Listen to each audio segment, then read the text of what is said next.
Et shalom, re-bonjour pour la deuxième lecture en cette journée qui se termine. Alors, je suis dans l'Apocalypse, le chapitre 2, le verset 18, jusqu'au chapitre 3, verset 6. Le thème, c'est « Je suis celui qui sonde les reins et les cœurs, et je rendrai à chacun de vous selon ses œuvres. » Voilà. Ah ben donc, c'est dans l'Apocalypse, là. Mais je crois que c'est pas que là d'ailleurs. C'est pas que là. Mais c'est une parole que je répète souvent dans mes prières. Toi qui sondes les reins et les cœurs. Alors, dans la traduction toujours, David Stern 2,18 jusqu'au 3,6. À l'ange de la communauté messianique qui est à Thyatire, écrit: Voici le message du Fils de Dieu, dont les yeux sont comme une flamme rougeoyante et dont les pieds sont comme le bronze poli.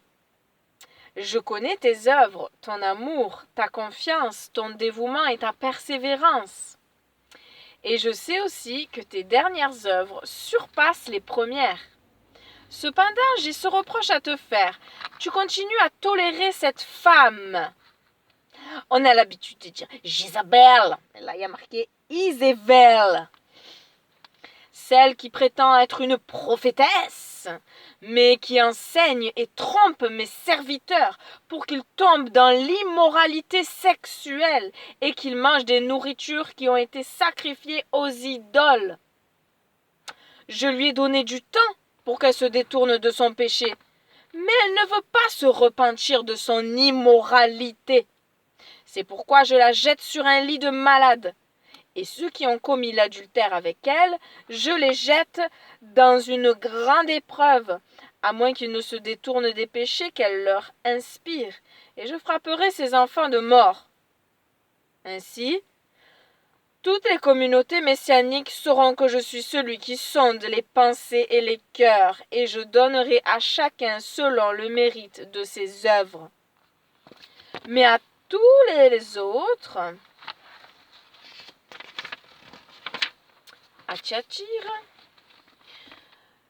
à ceux qui ne s'attachent pas à cet enseignement, à ceux qui n'ont pas connu ce que certains appellent les choses profondes de l'adversaire, je dis ceci: je ne mets pas sur vous de fardeau supplémentaire, seulement ce que vous avez, tenez-le ferme jusqu'à ce que je vienne.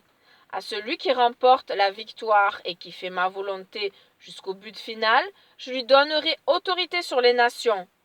Il les dirigera avec un bâton de fer et il les brisera en éclats comme une poterie. Comme j'ai moi-même reçu cette autorité de mon Père. C'est là la fin de la phrase, j'ai mal lu. Il les dirigera avec un bâton de fer et il les brisera en éclats comme une poterie, comme j'ai moi-même reçu cette autorité de mon Père. Je lui donnerai aussi l'étoile du matin.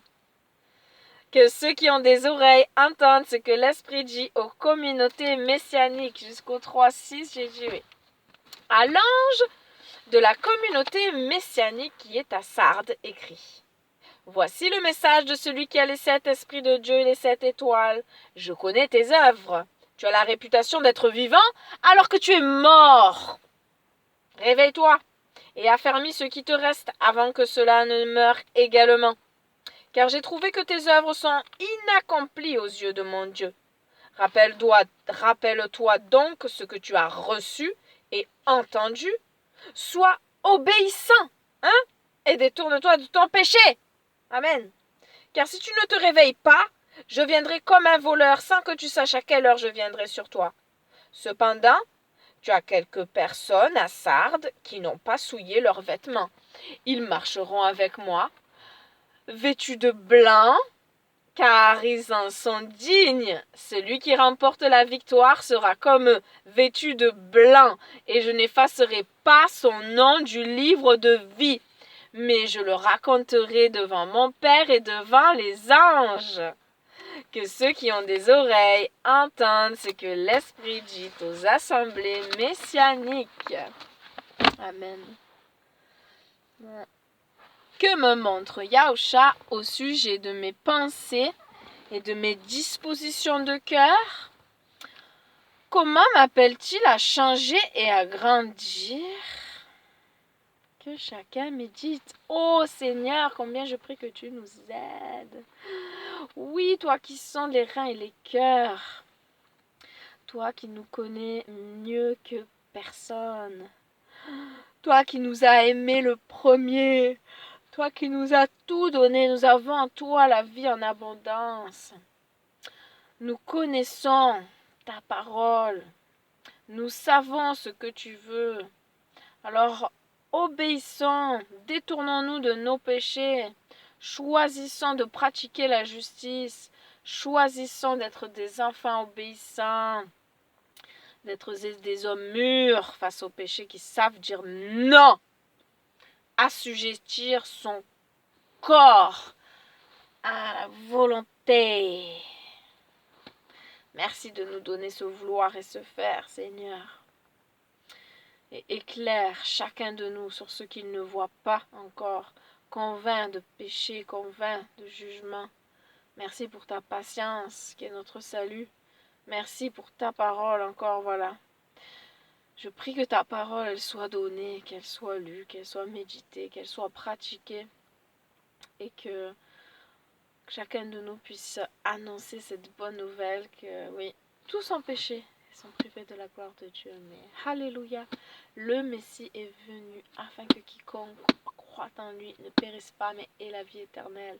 Mort et ressuscité, il a pris ma punition, notre punition à tous ceux qui sont sincères et qui se reconnaissent comme pécheurs et veulent changer d'attitude, parce que c'est pas le tout de dire oh je suis pécheur, et on veut pas changer.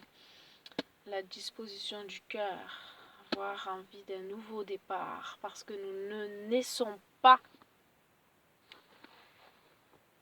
chrétiens, croyants, on le devient. On est tous purs, on a l'innocence, et puis tous on se détourne, même si on dit qu'on a toujours cru. Non, c'est pas une vraie foi lorsqu'on ne pratique pas, lorsqu'on choisit d'obéir à notre chair, c'est pas vrai, on est menteur devant Dieu. Ah Seigneur, ouvre les yeux de tous ceux qui se disent non pratiquants, croyants non pratiquants, ouvre leurs yeux. Merci Seigneur, et enlève toute mauvaise doctrine, tous ceux qui sont attachés à leur religion, à la religion de leur père. Moi je suis né ainsi, je mourrai ainsi, je ne changerai pas. Oh, brise ces forteresses-là Seigneur. Non, non, non. Sachons reconnaître le péché de nos pères, de nos grands-pères, de nos arrière-grands-pères, et se dire que oui, nous voulons briser maintenant toutes ces malédictions qui sont dans nos vies de famille, d'ancêtres, et prendre un nouveau départ, et que notre génération future, notre postérité, soit bénie à cause de notre obéissance. Alléluia. Que Valéria et moi-même soyons obéissants, que Elia puisse être béni à travers nous. Alléluia, merci Seigneur. Tu bénis jusqu'à bien plus que ce que tu punis par rapport au péché. Alléluia, c'est dans les 10 commandements. Relisons les 10 commandements, ça on ne les connaît pas. Et voyons la grâce et la miséricorde de Dieu. Alléluia, comment il est bon notre Dieu. Merci. Oui, merci Seigneur pour ta bonté, ta miséricorde qui est grande et ton amour qui durera toujours. Alléluia. Qui peut nous aimer comme toi? Tu as démontré, tu as montré, oui, manifesté ton amour envers nous lorsque nous étions encore pécheurs. Le Messie est mort pour nous, car il n'y a pas de plus grand amour que de donner sa vie, et c'était toute ta vie, et lui-même a donné sa vie de lui-même. Il y a le mystère là, alléluia, le grand mystère, que tous réalisent ce grand mystère, mais qui est le sauveur du monde? Alléluia, je n'ai aucun doute moi à dire que mon sauveur, c'est mon Dieu. Amen, merci Seigneur. Et si j'ai tort, tu me le montreras. Mais pour l'instant, tu ne m'as pas montré, moi j'y crois. Je crois en toi, croyez aussi en moi. Croyez en mon Père et croyez aussi en moi. Si vous ne croyez pas, croyez aux œuvres que je fais. Oui, un seul est bon. Alléluia! Un seul est bon. Qui oserait dire qu'il n'est pas bon? Ah là là, Seigneur, tant de débats théologiques là-dessus, mon Dieu. Interviens dans chaque cœur, comme le mien, pour que ta vérité soit dans tous les cœurs, un maximum de cœurs. Merci, papa, tu ne veux pas ignorant. Oui, tu ne veux pas que ton peuple périsse faute de connaissance. Non, tu veux qu'il te connaisse. Alléluia. Amen. Soyez bénis. Bonne soirée. Ciao, ciao. À demain.